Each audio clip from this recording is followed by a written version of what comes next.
gabanya gato volume. Tuzamurira Imana ibiganza. Hallelujah. Hey. Ongera kandi gabanya volume gatoya. Ufite umwana afite ubugingo.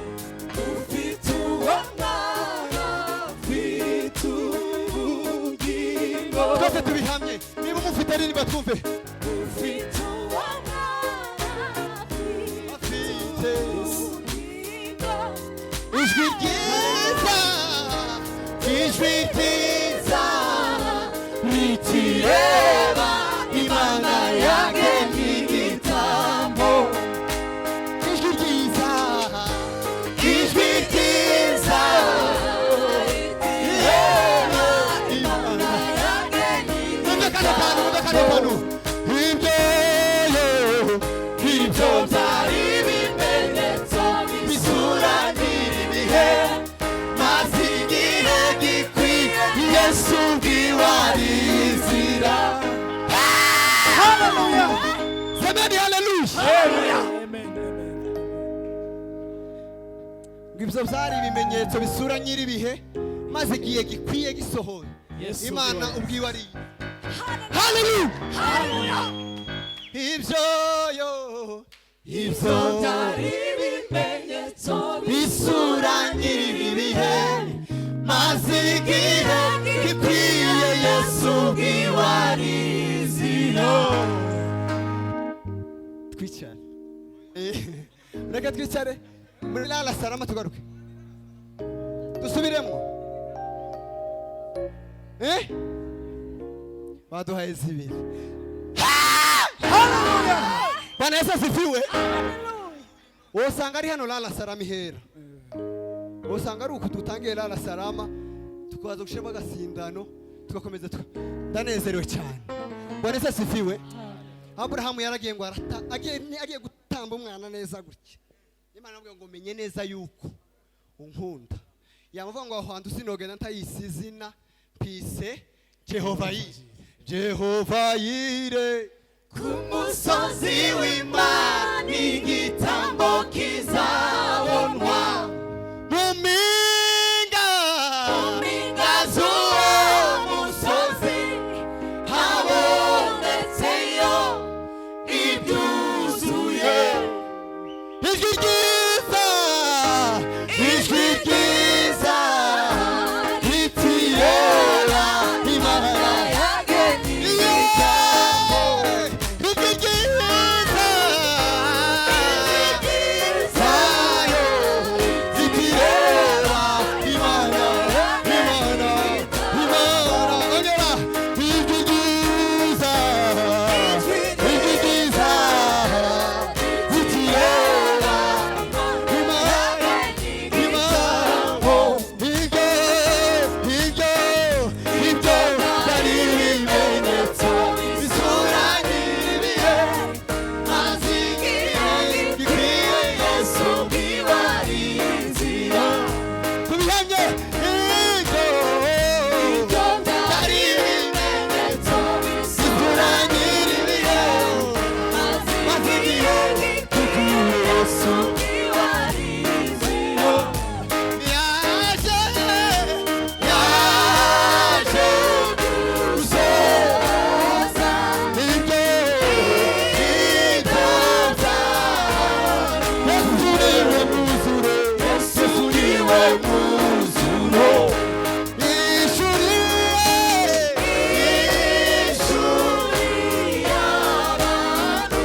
meze nk'igishitsi cy'umuriro mu butaka nta bwiza nta gikundiro twamubonaga udafite ubwiza bwatuma tumufuza. Haleluya, haleluya, haleluya. Reka tumwezi chuba. Nazamvuga konda akidutugira kwisi nani cyo dutu. Yesu umwana w'Imana niwe shingiro w'ibintu zacu zose tugira. Bararirimbye ndamamvuga ngo reka ngore konkirizo y'inyigisho zanje. Yesu umwana w'Imana niwe gusa twahawe, niwe munezero, niwe gakiza, niwe shingiro y'ibintu zose.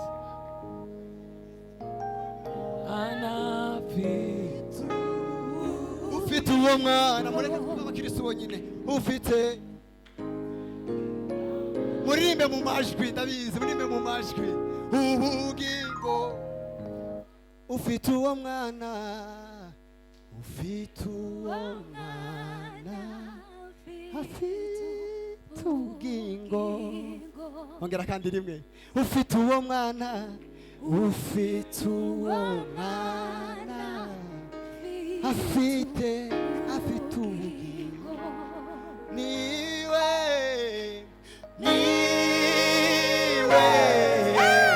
shingiro ry'umunezero w'iteka nta wundi mugisha.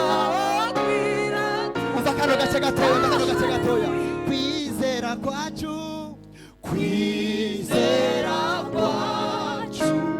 kwashimagijwe nuko Yesu bakirasobale kwizera kwacu kwashimagijwe nuko Yesu akaheze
Akira